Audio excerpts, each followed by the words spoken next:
Hello and good morning. Happy Friday, March 5th, actually. I'm Tosca Di Matteo, founder of Tosca Coaching and Consulting. And today I want to talk to you about how we imprison ourselves. And I got to tell you what really inspired the topic for this week is this book that I cannot put down called The Choice. It's called The Choice by Dr. Edith Eger, and this came to my attention because I was listening to a Brene Brown podcast in which this woman was, being interviewed, and she was just like this pure light and just pure warmth, and she was a survivor of the Holocaust, and I just felt really compelled to read her books that she has out. And so The Choice is about, her journey in surviving the Holocaust and being on her healing path afterwards, which, took years and years for her to actually choose to face her past and what she had been through and all the trauma. I think the concept that really resonated with me is this idea of how we imprison ourselves. And even when you think about the coronavirus and the times that we're in, and even though, there are real restrictions in what we do, how have we maybe imprisoned ourselves more in our minds than we needed to over the past year? And of course in my own life, having buried a lot of my feelings and experiences for so long, and that causing a lot of damage and really delaying the healing process, right? By facing those emotions that are uncomfortable, and allowing myself to feel that. And she talks about it in the book so much too, is moving through the emotions and honoring the grief and all of that. I couldn't recommend this book more, I got to tell you. Even though, of course, it's hard to read about such atrocities. And when we think about the Holocaust and how people were treated, right, in that, just so inhumane, and how physical also, right, that treatment was, starvation and just super demoralizing. I think most people will agree, right, like how horrendous and how we can never let that happen again. And of course, and it also makes me think about the white supremacy in this country and globally, frankly, and how people are treated poorly every day, and people of color, people who don't look like us, people who are different, and how incredibly demoralizing that is. I mean, can you imagine walking into a situation and not knowing if somebody is treating you a certain way because of the color of your skin or because that person is just an asshole? And to always be questioning, how is this person going to treat me when I walk into spaces? Am I safe physically? And constantly having your guard up. Can you imagine living that way? And just, if we stopped and we thought about how people of color are treated and how it's hard to name all the time, right? Which is even more difficult. It can be so much more subtle than than, somebody slapping you or kicking you, It's not always physical, although clearly it shows up in physical ways. But can you imagine having to endure that every day? Which so many people do in this country. And I think that it's just something that really makes me think about. We can easily look at the atrocities of genocide, even though some people don't look at that. But like, we can easily look at that and say, holy shit, that was so wrong, right? It was so bad. And how are those same implications of hate, same implications of white supremacy, of power over, how do those show up in our lives in this day and age? And are we seeing it? So that's a little bit of a tangent to this idea that I wanted to talk about, which is how we imprison ourselves. So, clearly, right, how other people have treated us, what we've been told by others. We have a choice to make about what we make those things mean, or how we allow them to be internalized or not. And certainly in my life, I've internalized a lot of other people's beliefs that don't serve me and aren't true and keep me small. So I have like a kind of a list of questions, and I just want to rifle them off, I think, because these are the questions that come up for me when considering this topic. How do we imprison ourselves? So how do we hold ourselves back? When do we say we're not worthy of this, or this is not possible? Do we give ourselves forgiveness? Because I think that that's another way that we can imprison ourselves, is by not being kind to ourselves and not forgiving ourselves for choices that we made when they were the best choices we could make in that moment. Man, poor connection. Do we inquire deeper? Are we willing to get uncomfortable and inquire deeper when we have a feeling that's uncomfortable, when we when we're triggered? Do we ask ourselves, what's happening here? What wound is this touching? And am I willing to look at it and see how that might be impacting my life? Do we give ourselves permission?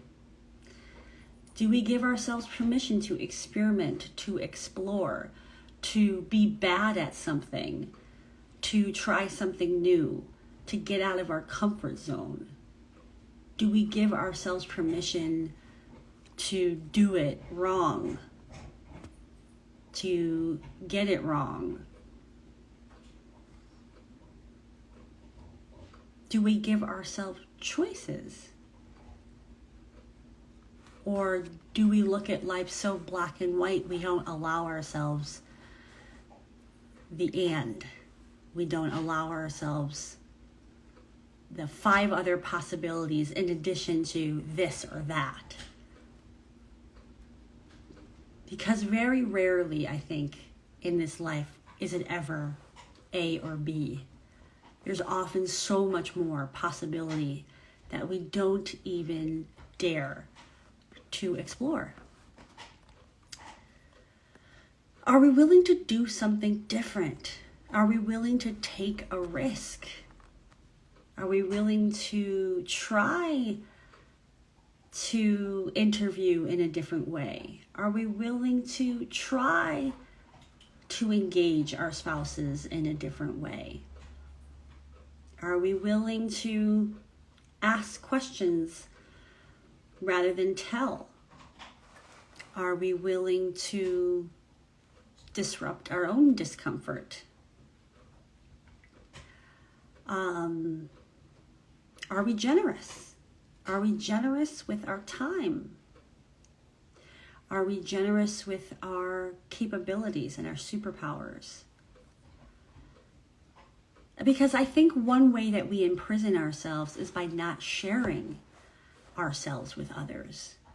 We keep it to ourselves, or we are, maybe it's stinginess, maybe it's selfishness, or maybe it's a feeling of unworthiness. But either way, we imprison ourselves by not sharing. Are we open to receiving? Are we willing to see what is being offered to us? I was just having a conversation with a dear friend of mine, and I was on copy in an email in which there was a very generous invitation. And I said, "Oh, hey, are you gonna follow up on that invitation? Are you gonna say yes to that? Like it's a really nice opportunity." And she was like, "Oh, I didn't even see that." You know, it was like, oh man, like where else are you not seeing invitations? Where else are you not seeing gifts that are being given to you? I think this one is a huge one, because if we're not seeing or allowing us to receive, allowing ourselves to receive, that is imprisoning us in a way, because we are not seeing what doors are being opened.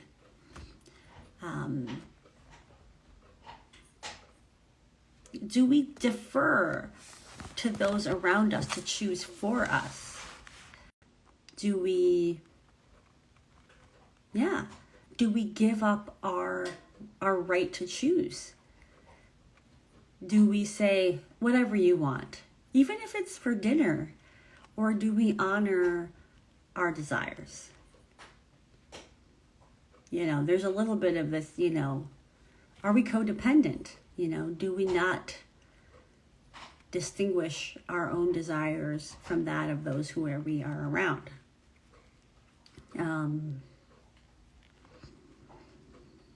Are we staying on the job too long, right? We imprison ourselves by staying in situations that don't serve us. And we can easily tell ourselves, well, there's nothing else is possible. And therefore we are imprisoning ourselves. We are keeping ourselves small, you know, with limiting beliefs.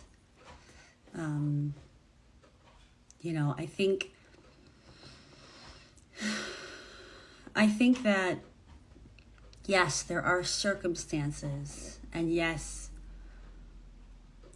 there are situations that are real, right? Where we may have limited options available to us in that moment. And I'm not saying that there's not. And certainly more people are in situations that have fewer choices.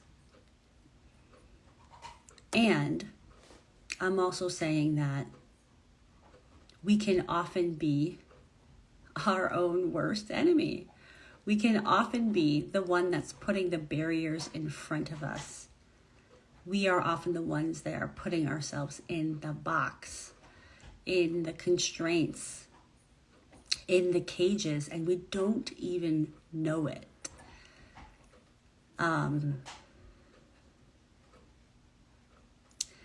And, you know, I had a conversation with somebody recently, and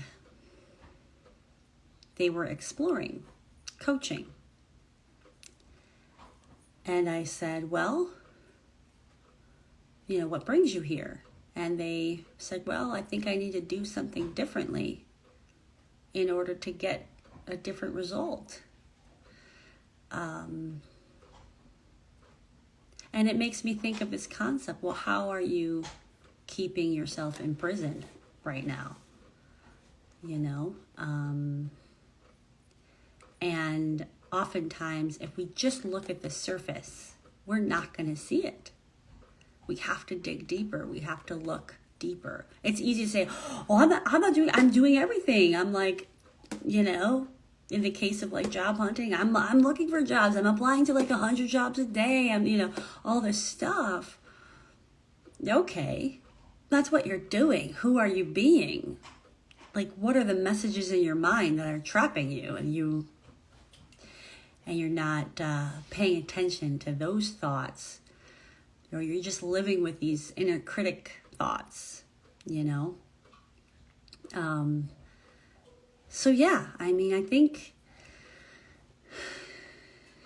we have to take responsibility for where we are imprisoning ourselves, you know, and frankly, I deal with this myself, even to this day. How am I imprisoning myself? How am I saying that I'm not worthy of what I desire? And having to bust through those barriers and having to figure out how to shift myself from these limiting beliefs to realizing that it's possible. Yeah, like the subtitle of his book is Embrace the Possible. It's called The Choice. Embrace the Possible. I know it's like all backwards on there, but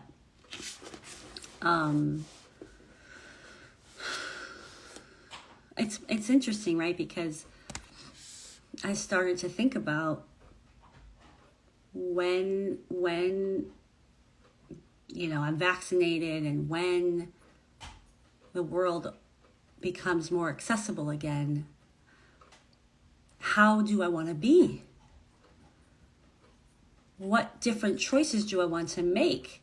Because there's a part of me that's like, oh, well, it's just going to be the same. I'm not going to do things differently. It's just going to look the same as it has this past year. And I realized, like, wow, like, how am I keeping myself in quarantine, so to speak, right? Without actually having to be in quarantine, thinking about the moment in which I can make a different choice. And I feel like I have to prep myself for that. You know, I feel like I have to ready myself for having more options, for thinking differently about what's possible. Because, right, there were real limitations. There were also not real limitations on what we could do with our internal world, especially. So yeah, I mean, we're entering spring, right? It's this time of planting seeds. It's this time of seeds busting through the dirt, right? And creating something new of not being stuck in the ground anymore, but being able to rise up. And, you know, if you've got this seed, but you completely covered it over in cement, you're imprisoning your potential to grow and develop and become this new version of yourself. This new version that can see the light, that is the light that shines on others. So what a great moment to just reflect on how you imprison yourself. How do you self-sabotage? How do you keep yourself small? Because as spring is arising, new beginnings, new hope, what is it that you want to create a crack in your life? What is it that has seemed so impossible that you want to allow possibility in? So that's my Feisty on Friday, I think. There's a lot of questions, for sure. Someone once told me that maybe I should write a book of questions. What do you guys think about that? I'd be curious if you've watched this long. So yeah, definitely highly recommend getting the book, The Choice. I highly recommend listening to Brene Brown's podcast where she interviewed Dr. Edith Eger. It was incredible. And yeah, I hope you guys have a great weekend. And As always, you can find out more about me at toscadimateo.com. And I hope you have a great weekend. Ciao for now.